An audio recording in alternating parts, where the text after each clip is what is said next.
A comunidade agrícola, que tem uma das mais antigas igrejas do rito ucraniano no Brasil, tombada inclusive pelo patrimônio histórico.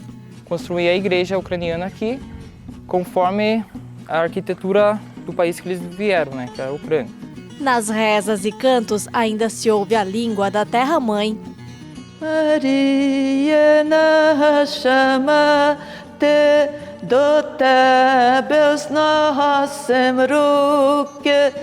Olá, é com imensa alegria que a gente começa mais um Vale Agrícola, um programa de agricultor para agricultor, mas que também pode inspirar e informar você da cidade.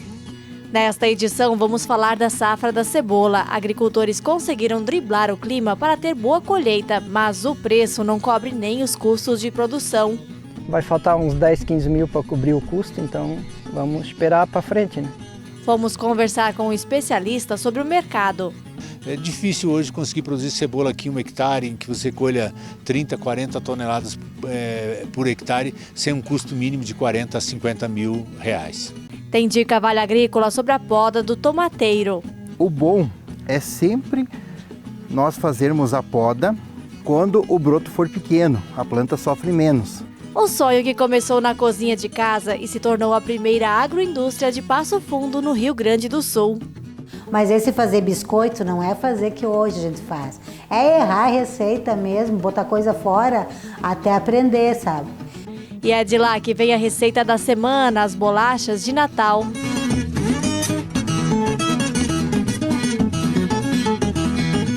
E o chimarrão já está pronto. Pegue sua cuia e fique com a gente. O Vale Agrícola cheio de informação para você está só começando.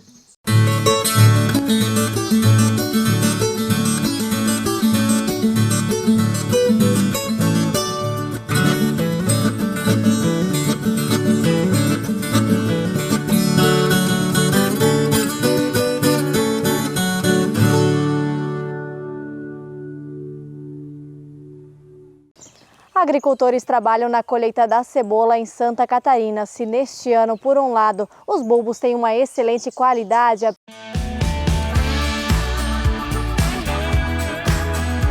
em Ituporanga, Santa Catarina, conhecida como a capital nacional da cebola, o que se vê é muita movimentação na roça.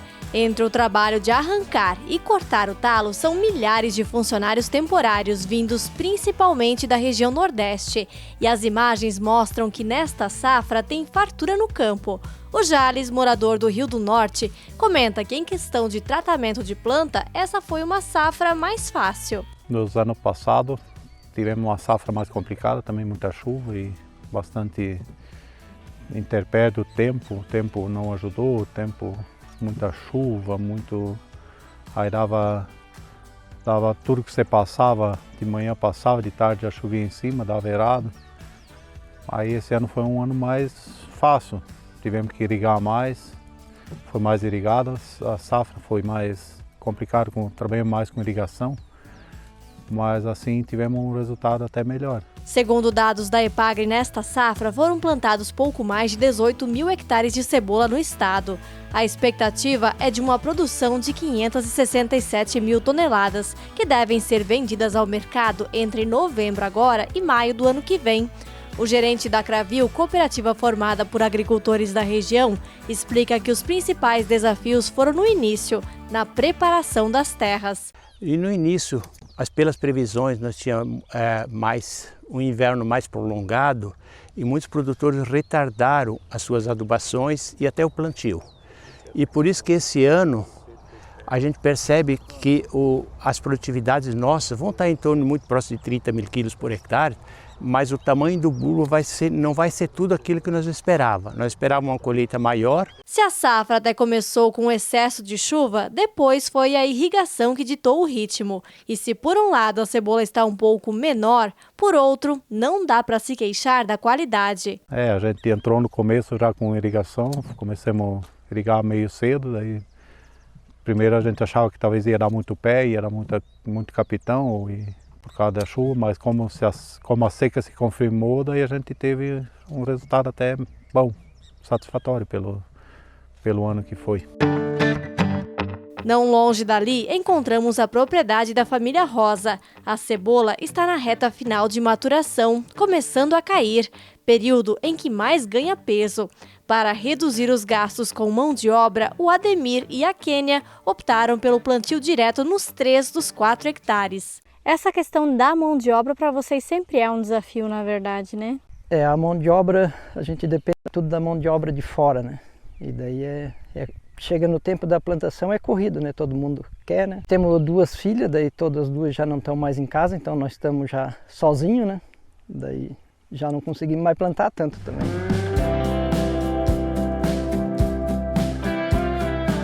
Uma reclamação comum dos produtores é em relação à estenfiliose, ou popular sapeco, que deixa essa aparência de pontas queimadas e pode afetar a produção. A gente sempre fala que a cebola um ano é diferente do outro, né? Então foi um desafio desse ano que a gente teve que estudar um pouco, achar o melhor manejo para estar mostrando para o produtor e indicando o melhor produto na hora certa para conseguir que o produtor tenha rentabilidade e um controle dessas doenças fúngicas na cultura da cebola. Nesta semana, a cebola foi comercializada entre 60 e 80 centavos o quilo, muito próximo do custo de produção. A expectativa é de que os produtores armazenem o produto em busca de melhores preços. Não, nesse preço aí a gente nem vai vender, né? Porque não vai faltar uns 10, 15 mil para cobrir o custo, então vamos esperar para frente, né?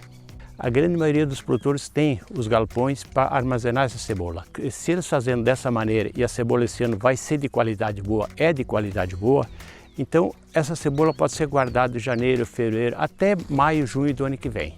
Então eles estão esperando que o preço melhore para eles conseguirem pagar suas contas e sobra um pouquinho. Esse é o objetivo da grande maioria dos produtores.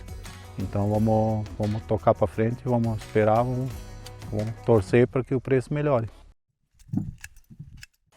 E por que será que a safra começou com preços tão baixos? Será que tem alguma possibilidade de melhora? Eu fui conversar com um especialista.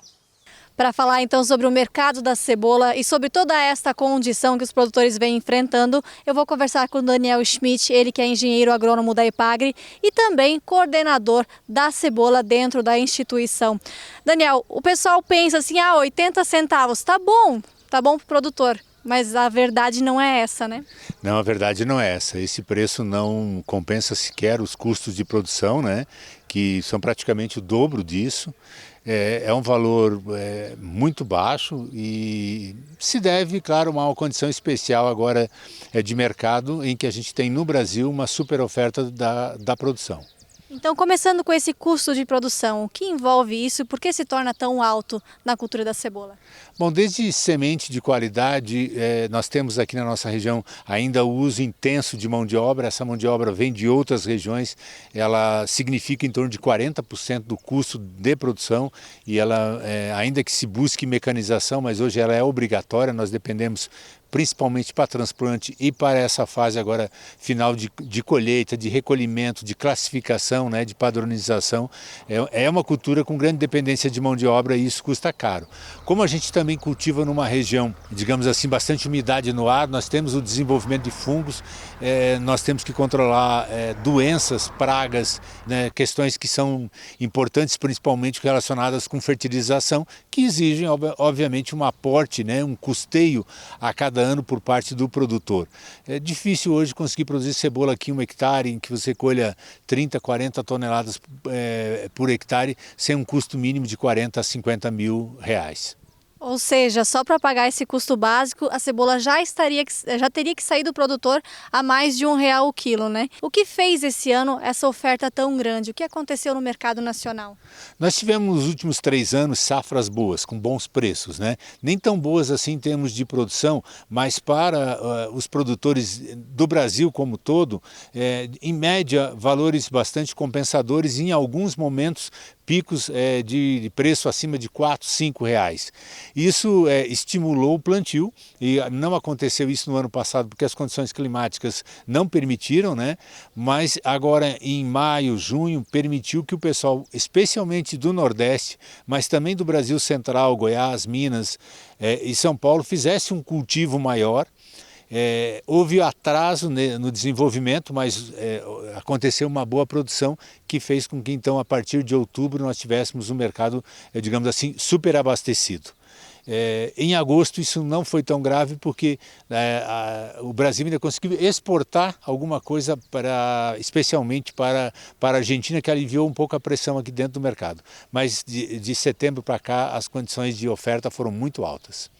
Em relação à safra daqui da nossa região de Santa Catarina, esse ano se esperava até uma super safra, mas o clima foi um desafio. Como é que estão os números em relação a isso? Bom, houve aumento de área, né, em torno de 10%, que fez com que a área de Santa Catarina voltasse para 19.500 hectares. Devemos voltar daqui a pouco para 20 mil hectares, o que não acontecia há mais de 10 anos. Né? Esse aumento de área, junto com uma produção que eu não diria que é de super safra, mas que é de safra normal, né? Temos um ou outro produtor com algum problema de perda de rendimento, mas também para compensar temos alguns produtores com excelente produtividade. Fez com que a nossa safra agora, especialmente a colheita das precoces, chocasse com a venda da cebola do Paraná, que também teve uma safra muito boa e um pequeno aumento, fazendo com que os preços se mantivessem dessa forma. Mas a cebola de guardar, aquela cebola que representa 85% da safra catarinense, que é da região mais alta, incluindo aí o Planalto Catarinense, é uma cebola que pode ser armazenada e que tem uma perspectiva, obviamente, que a partir de fevereiro, principalmente, quando Santa Catarina fica sozinha no mercado, de obter uma remuneração muito melhor do que nesse momento. É uma safra complicada, mas então quem puder guardar, seria praticamente essa a orientação? A orientação é essa, colher, secar bem, né? Conseguir armazenar de maneira que ela permaneça o mais ventilada possível, quando necessário utilizar ventilação mecânica para fazer a cura, para fazer a armazenagem, que é tradicional, né? Especialmente do final de fevereiro em diante, o estado de Santa Catarina permanece normalmente sozinho no mercado, e aí nós vamos competir com cebolas importadas. E competir com cebolas importadas significa que o preço aqui dentro está bastante alto, bastante interessante para o nosso produtor. E é por isso que a gente acha interessante compartilhar essas informações aqui no programa. Muitas pessoas até comemoram, né, quando vê um preço muito baixo lá na banca do mercado e mal imagina a consequência que isso pode refletir em toda uma comunidade produtiva, né, na sociedade em geral. Nós vamos agora para aquele intervalo curtinho e na volta tem uma igreja ucraniana que já tem 110 anos. Em Moema, na catarinense Itaiópolis, ainda são rezadas missas na língua materna. Já já a gente conta mais detalhes e vai ter dica para fazer a poda do tomateiro.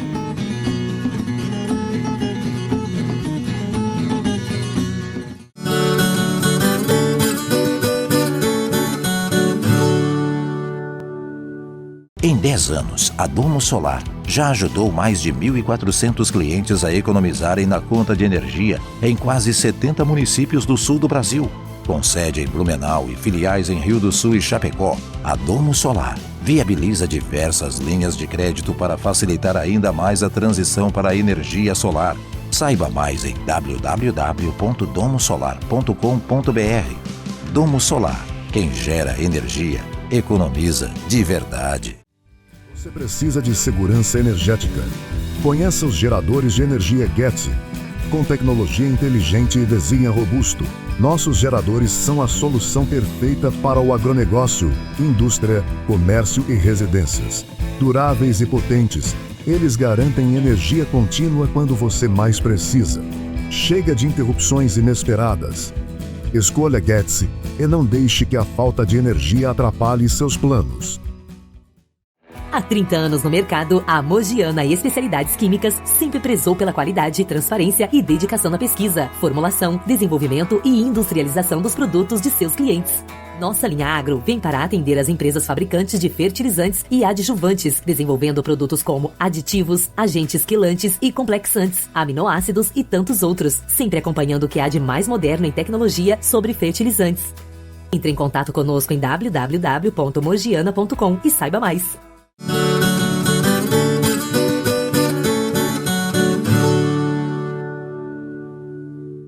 O Uma igreja pequenininha de 110 anos, construída por imigrantes ucranianos. Tudo isso no meio de uma comunidade agrícola, que ainda faz questão de rezar e cantar na língua da terra-mãe. Confira mais na reportagem.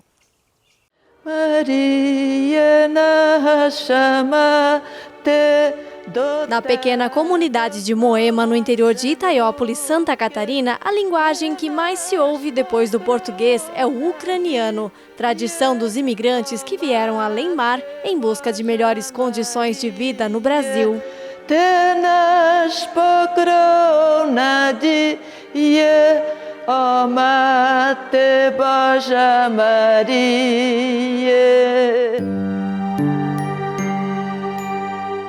Por ali perto encontramos a Doroteia, bisneta de ucranianos, passa os dias entre os afazeres de casa e a lavoura, caprichosamente cuidada. Minha Doroteia Kito. Я люблю робити в городі. Já sadiou cebola. E daí esse pedacinho aqui eu virei com cortadeira, sabe?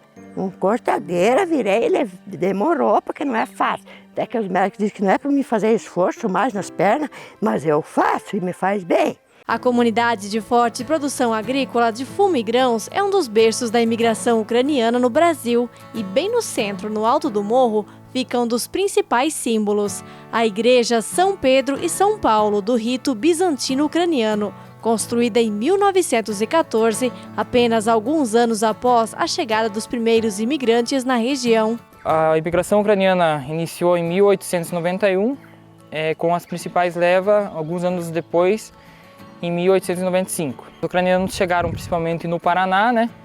Hoje estão espalhados no Paraná, norte de Santa Catarina, tem comunidade em São Paulo e no Rio Grande do Sul também. O Cassiano já pertence à quinta geração, mas assim como a maior parte dos moradores da comunidade, não perdeu os laços com a tradição de família. O comerciante explica que a religião sempre foi uma prioridade da colônia. Por isso, assim que eles tiveram recursos, construíram esta igreja, que substituiu a primeira improvisada. E em 1914, eles conseguiram construir a igreja ucraniana aqui, conforme a arquitetura do país que eles vieram, né, que é a Ucrânia. Então eles fizeram com as características. Uma curiosidade, a igreja tem formato de cruz com 8 lados. Se destaca a torre central, também octagonal, coroada pela cúpula. Tanto o altar como as duas torres laterais possuem forma sextavada e são cobertas por telhados de zinco. Antigamente eram todas tabuinhas de madeira, mas isso mudou na década de 70 por praticidade. As esquadrias são em madeira retangulares, com paredes duplas. Fecha o projeto os vidros coloridos. A posição da igreja foi pensada para que os primeiros raios de sol reflitam de forma colorida no interior da igreja na hora da missa. Entre as datas mais importantes do ano está a Páscoa, com a bênção dos alimentos. Tem a celebração da Sexta-feira Santa, no sábado tem a missa de noite, missa de Páscoa. Depois da missa de Páscoa o pessoal benze os alimentos, para consumir no café da manhã da Páscoa, no domingo. É uma tradição muito bonita, com muito significado, vários alimentos. Vai o pão, a broa, né? Vai carne, vai ovo, sal, manteiga. A igreja funcionou aqui até 1993, quando a comunidade sentiu a necessidade de mais espaço. Uma nova estrutura bem mais ampla foi construída ao lado e muitos dos itens da igreja foram levados. É o caso do altar típico, todo feito em madeira. Aqui nós temos o iconostas.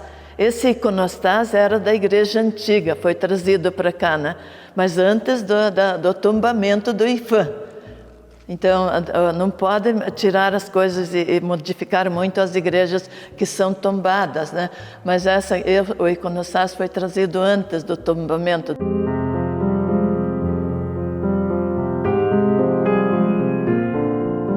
Na parte de baixo, nós temos ali sempre o ícone de Nossa Senhora e de Jesus. E também de alguns santos importantes. Ali nós temos o grande santo São Josafat, que é o santo da unidade, né, na igreja ucraniano-católica bizantina. E também temos o grande santo São Nicolau, que é o santo patrono dos agricultores. E aqui são muitos agricultores também, né? Então, e daí nós temos ali a história, toda a história sagrada representada em ícones, esses ícones menores, né? E em cima, os maiores são os 12 apóstolos. E no centro temos ali o Cristo, Rei Redentor do mundo. Então isso se chama iconostase. Ele divide, bem dizer, divide a parte do presbitério, onde fica o sacerdote, os bispos, durante a celebração, né, as coroinhas, os acólitas, e a nave do povo. E seguindo o rito da igreja, grande parte dos cantos de orações são feitos em ucraniano.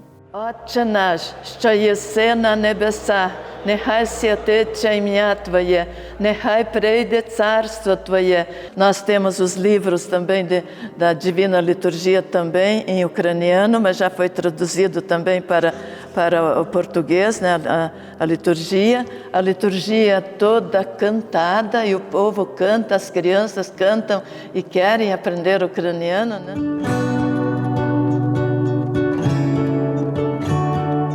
E tem mais um capítulo importante na história. Com todos os ritos funcionando na Igreja Nova, a antiga tinha ficado um pouco para trás. Em 2007, foi tombada pelo IPHAN como patrimônio histórico, mas sem orçamento para a reforma. E estava ficando assim, até que o grupo de jovens, ao qual o Cassiano participa, decidiu tomar uma atitude. Comecei a lavar a calçada.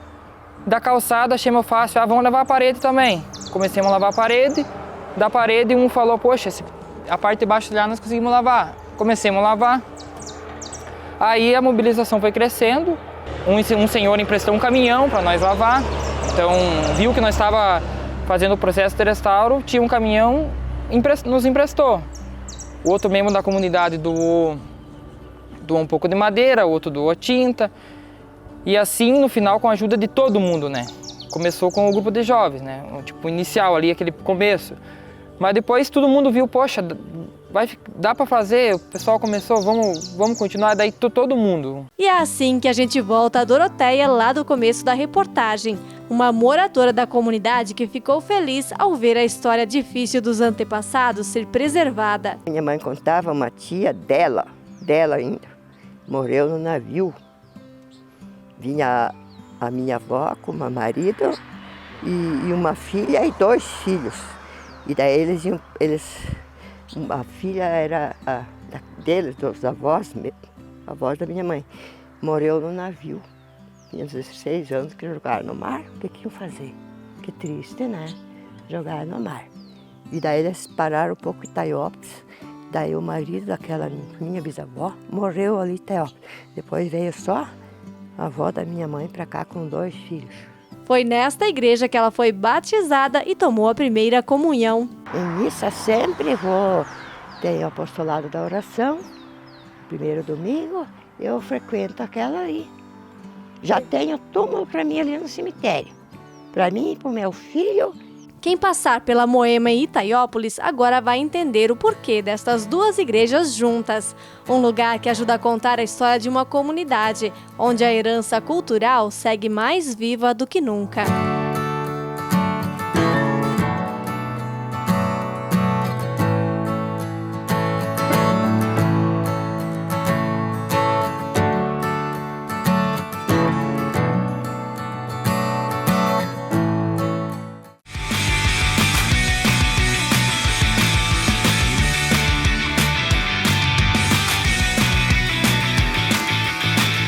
Trazendo mais uma dúvida aqui que o pessoal tem perguntado bastante. Kleber, como é que eu faço a poda do tomate? A poda do tomate ela depende de alguns fatores, como espaçamento entre plantas, se ela é uma planta enxertada ou não. Aqui nós vamos trabalhar com uma poda de um tomate pé franco, aquele pé que não é enxertado, pegada a semente, feito o plantio, a muda e transplantada, e numa distância de 50 centímetros entre plantas. 2 linhas de plantio. Então nós vamos trabalhar com uma haste única, que eu consigo aumentar o tamanho de fruto, para quem gosta de uma produção melhor, agrega valor na questão de comercialização e também facilita a questão de controle, desde o tratamento, manejo, tudo mais. Então, como fazer a poda no tomate? Vamos mostrar para vocês um pouco que o tomate aqui ele tem folhas, a inflorescência, aqui onde nós vamos ter o fruto. A flor, ela não sai na folha. Isso é muito importante vocês verem que ela sempre vai sair no sentido contrário da folha. Então é muito fácil identificar na poda o que tirar e o que não tirar. Aqui já foi feito uns cortes, foi tirado. E agora nós temos outros brotos laterais, que é conhecido como ladrão. Como a gente faz esse processo? O bom é sempre nós fazermos a poda quando o broto for pequeno, a planta sofre menos. Então todo corte que a gente for fazer, sempre corte rente para cicatrizar, para evitar que crie doença e entre para dentro da planta. Outra dica muito legal que funciona tanto para produção doméstica quanto para produção comercial, a minguante. Podar na minguante, a planta cicatriza mais rápido, você tem uma incidência menor de probabilidade de entrada de doença na planta. Antes de podar, depois de podar, entrar com um tratamento, seja ele biológico ou não, para evitar que se tenha aqui patógenos que entrem nesse corte, nesse ferimento que nós fizemos. A doença, ela precisa de um corte para entrar na planta. Então toda vez que a gente faz a poda, nós proporcionamos isso. Bom, então se eu preciso deixar as folhas, eu preciso deixar as flores, eu vou tirar os brotos laterais, os brotos que saem aonde nós temos folha. Uma hora e meia antes de vir fazer a poda, fazer uma irrigação. Vai hidratar a planta, ela vai ficar mais tenra e ela vai se soltar muito fácil o broto, sem machucar a planta. Então eu consigo fazer de uma forma simples. Eu sempre vou vir aqui e mexer com a folha seca. O tomate, se eu mexer nele com a folha molhada, eu tenho uma condição mais favorável de entrada de doença na planta. Então o tomate sempre vem mexer nele com a folha seca.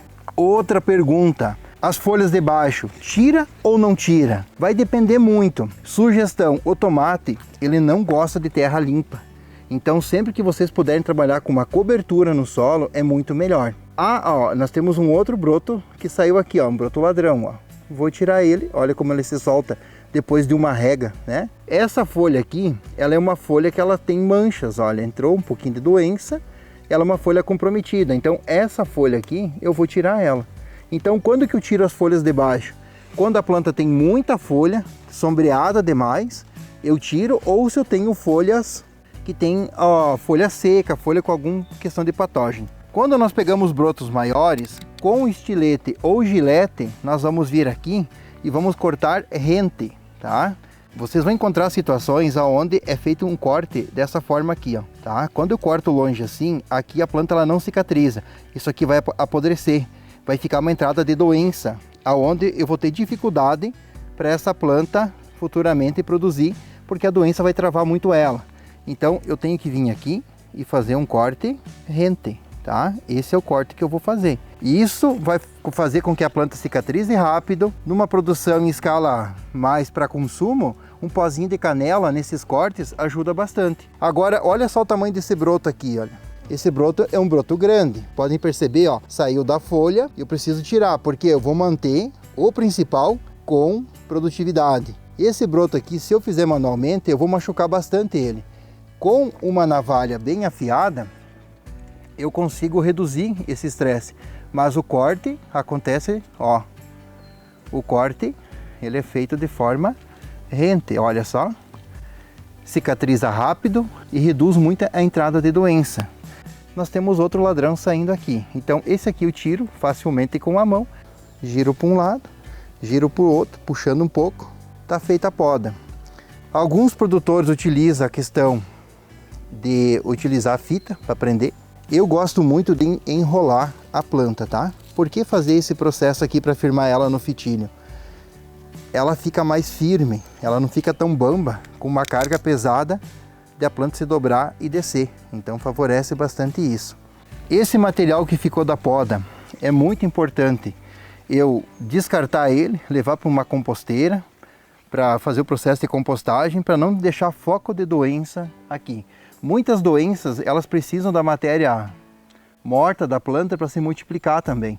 Então, eu eliminando esses pontos, eu vou tirar também o risco de contaminação aqui dentro. Uma dica bem legal, simples para vocês fazerem, para ter um tomate produzindo bem lá na horta de vocês.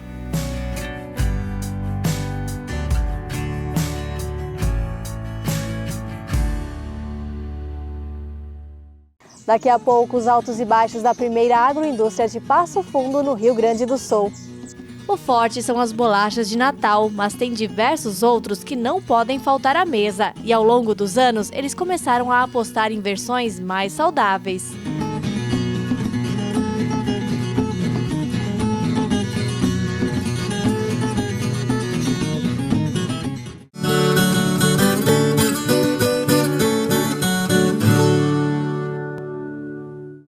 No campo, tem coisas que o tempo não muda, mas tem outras que estão sempre mudando e fazendo crescer a lavoura, o rebanho, a produção.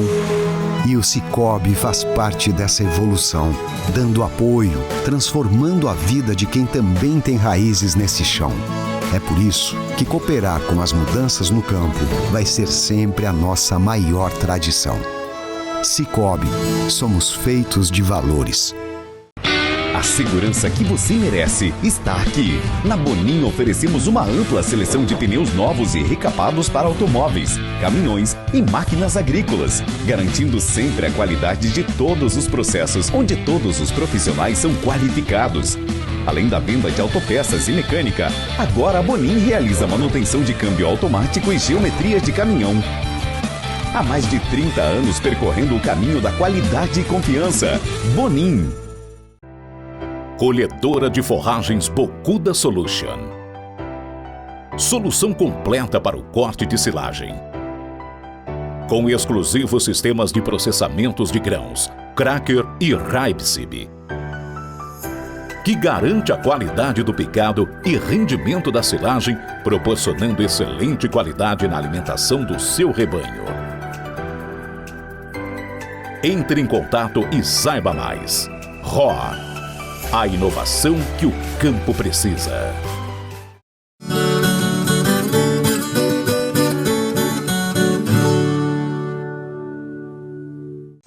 Um sonho que começou na cozinha de casa e se transformou na primeira agroindústria de Passo Fundo, no Rio Grande do Sul. Você vai conhecer agora uma família que transformou as receitas lá do caderninho em uma fonte de renda. Confira na reportagem de Larissa Schaefer.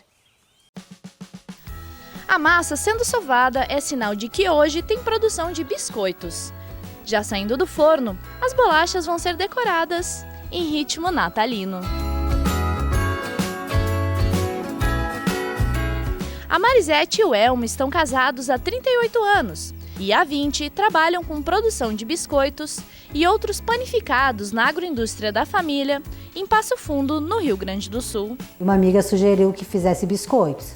Mas esse fazer biscoito não é fazer que hoje a gente faz.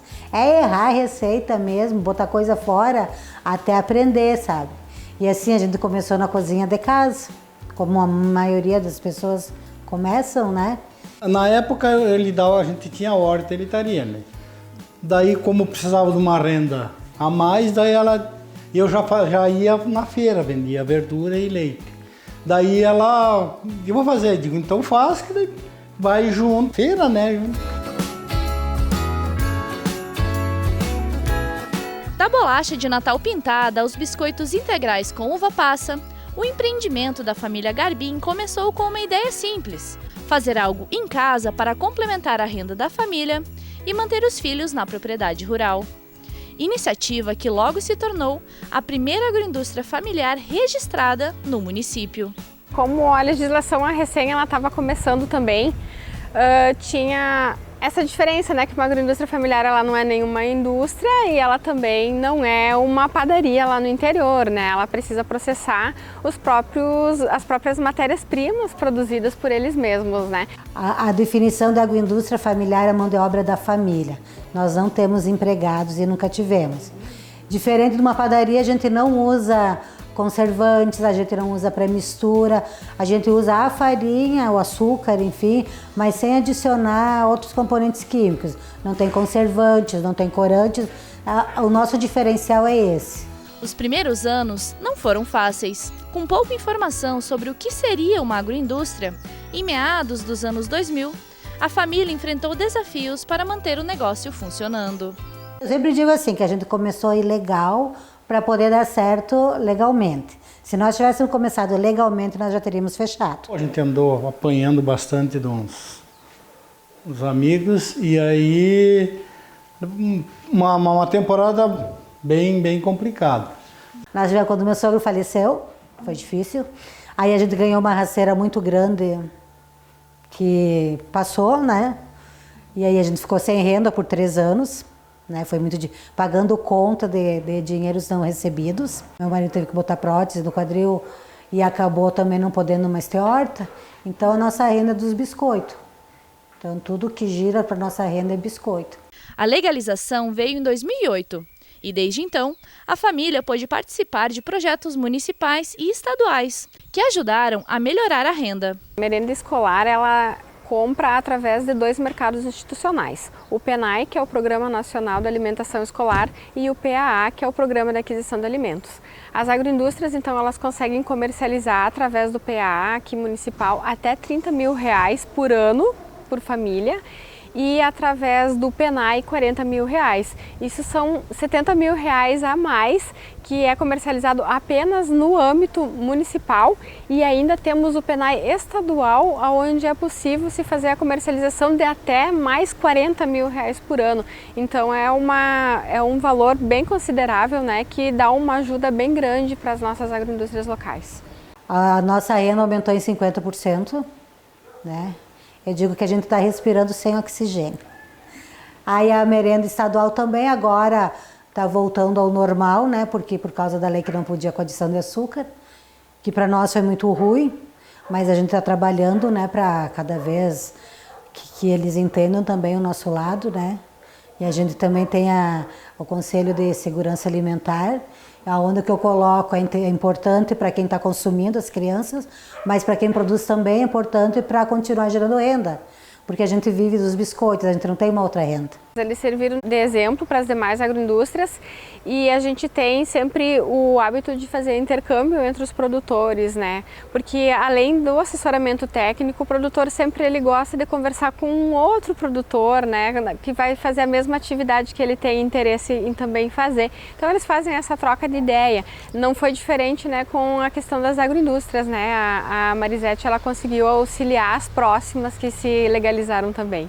Além da legalização, outro diferencial da agroindústria foi a capacidade de ouvir os clientes. A adaptação das receitas foi essencial para atender a procura por produtos mais saudáveis e inovadores. Nós trabalhávamos só com farinha branca. Nossos tipos de bolacha eram 4 no início: manteiga, milho, polvilho, maisena e goiabado, só. E aí o pessoal começou a pedir uma coisa mais integral. Daí a gente obteve receitas que a gente foi adaptando, né? Primeiro misturava farinha branca, hoje não. Nossos produtos integrais são 100% integral, não tem farinha branca. E daí a gente trabalha com açúcar mascavo. É açúcar, mas ele é em termos mais saudável, né? E aí a gente fazia palito frito. Aí o consumidor, faz alguma coisa assada. Então a gente foi trabalhando, pegando receitas, errando um monte, e para poder fazer assado. Então a gente tem 3 tipos hoje: o palito integral, integral com queijo e o de queijo com farinha branca. Procuramos muito tirar açúcar das bolachas, então a gente pega a receita, daí diminui a bolacha, leva para o consumidor, daí faz uma enquete para ver o que diminui o açúcar, né? Porque a gente ouve de falar de médico e coisa que o açúcar teria que diminuir, né? Nosso pão de milho foi o quê? Foi minha finada sogra que me ensinou. Então é com a farinha cozida. Daí na época eu aprendi com leite e ovos. Só que hoje, como tem muita restrição, nós acabamos tirando os ovos e o leite e agregando mais farinha de milho. Tem trigo sim, mas em menor quantidade. A gente tem o pão de longa fermentação, que leva mais de 12 horas na geladeira, né? Todo um processo diferente. É um pão que tu come, te sacia e não te estufa. Então a gente tem ora pro nobis, normal. Daí a gente tá fazendo focaccia também, que é o diferencial. A gente não usa margarina, não usamos corante, não usamos essência. Então o nosso diferencial é esse. E eu sempre digo assim, que eu não vendo um produto que eu não vá consumir ou dar para os meus netos ou para minha família consumir. Já são mais de 20 anos de história da família Garbim com os biscoitos. E lá no começo eram apenas 4 receitas, aquelas receitas tradicionais de vó. E uma delas, agora nessa época de fim de ano, que o pessoal está em bastante procura, são as bolachas pintadas. E essa vai ser a receita do programa de hoje. Vamos provar para ver se ela tá boa. São bem docinhas e tem um ingrediente especial que vocês vão ver daqui a pouco.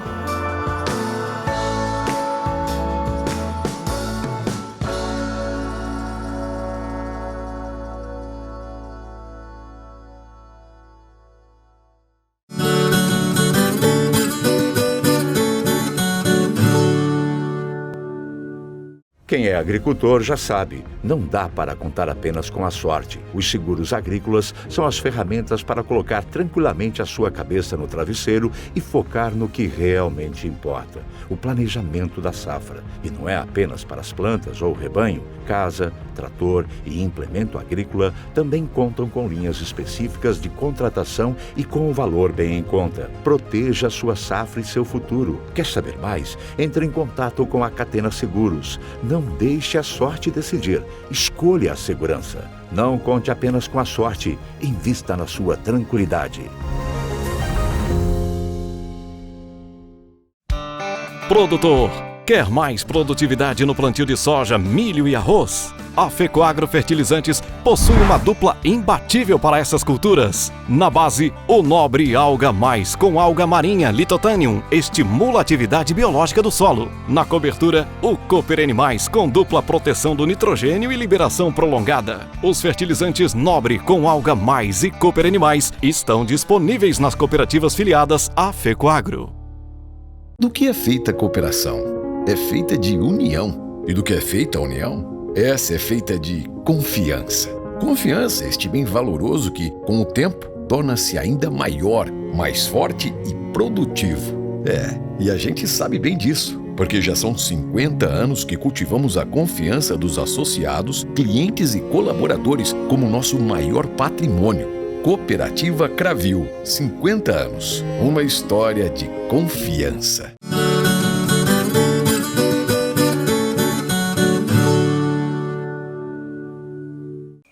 Nós já estamos de volta e, como não pode faltar, tem receita de Natal aqui no Vale Agrícola. Uma bolacha pintada. Quem vai ensinar é a Marisete e o Elmo, lá de Passo Fundo.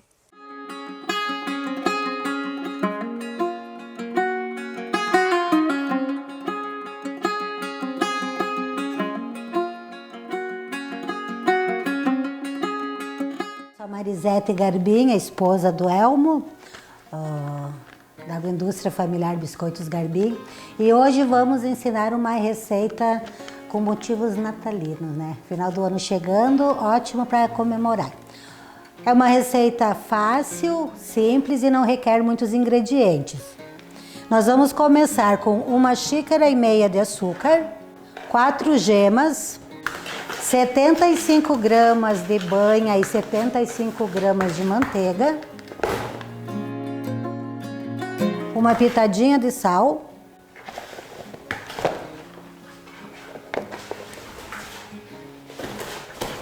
e aqui tem um mix de especiarias, tem cravo em pó, gengibre, canela e noz moscada. Quem não gosta é opcional, pode pôr raspas de laranja, né? Cascas de laranja, porque Natal também é questão de sabor, né? O importante é fazer uma pasta, uma massa assim, que ela fique homogênea. Homogênea para desmanchar bem a manteiga e a banha, para ela misturar. Aqui temos 25 gramas de sal amoníaco numa xícara de leite. O leite está morno. Receita de vó sempre vai sal amoníaco, né? Então eu não conheço outra receita que vá a outro tipo de fermento que não seja o sal amoníaco. Tu pode usar o fermento em pó, mas não vai ficar a mesma consistência.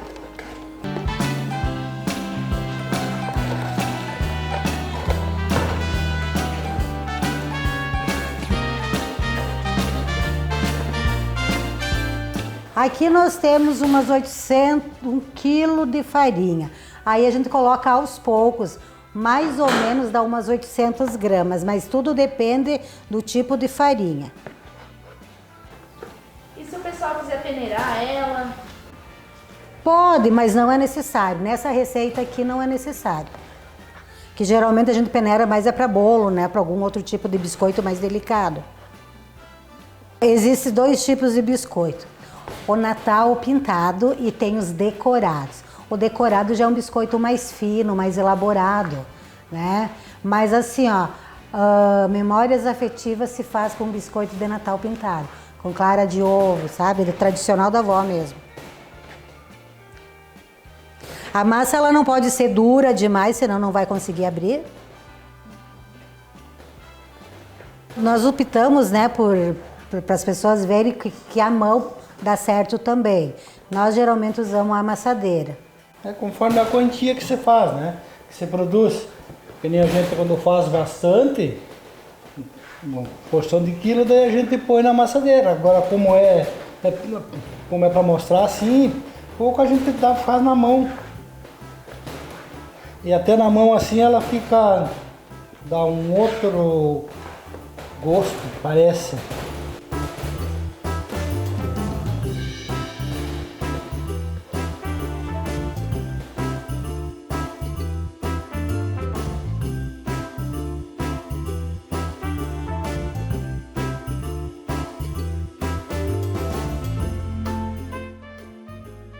O ponto dela é esse aqui, assim, ela não pode, tu pega ela aqui assim, ela não gruda na mão. E não tá dura, ó. Daí o ponto da massa é esse, ó, pra que ela não grude nos dedos e depois fique fácil de tirar para colocar na forma. Daí vai o plástico também para não grudar no rolo. Aí a grossura aqui é da massa conforme as pessoas gostam. Tem gente que gosta mais fina, tem gente que gosta... Essa aqui a gente comprou porque ela tem a regulagem, né? Para padronizar a grossura da massa.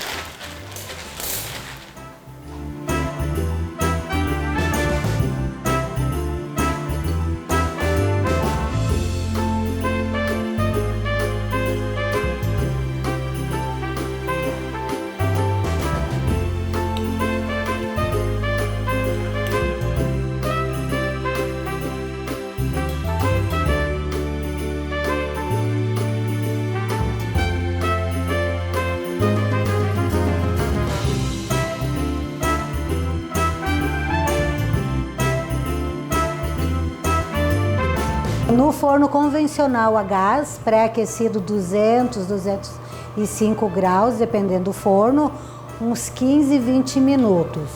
O forno elétrico, uns 160 graus, aí eu acho que uns 8 minutos também vai estar legal. Até que fique douradinho em cima, daí é só dar uma cuidadinha que tá pronto.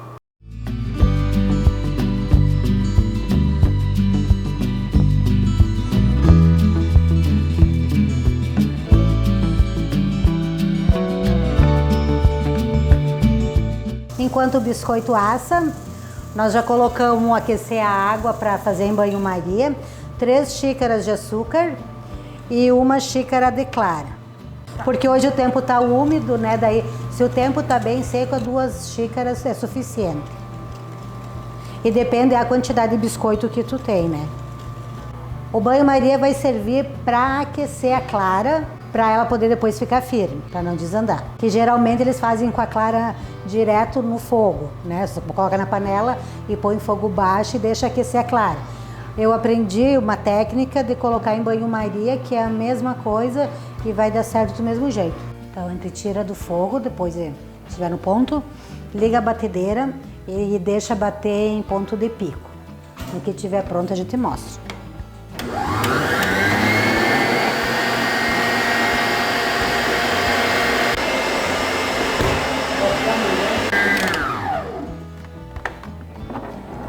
Esse é o ponto.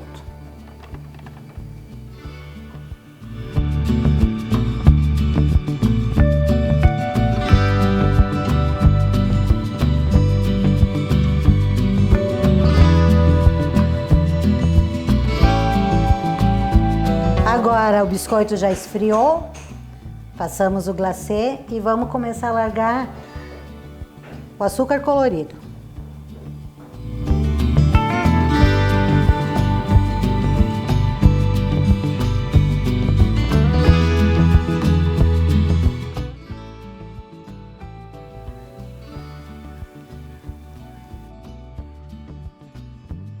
Se o tempo tá seco, em 2 horas ele seca tranquilo.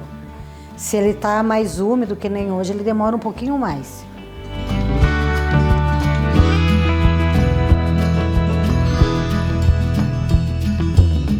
Então, depois de seco, né, meia hora, chegou a hora de nós provar.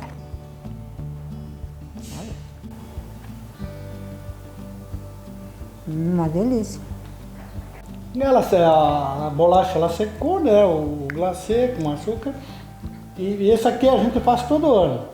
E aí, para consumir ela com um cafezinho preto, fica e o sabor das especiarias, recomendo.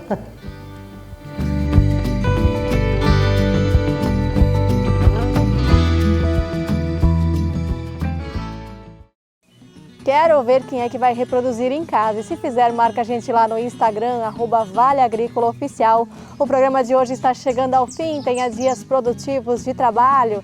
A gente se vê. Até mais!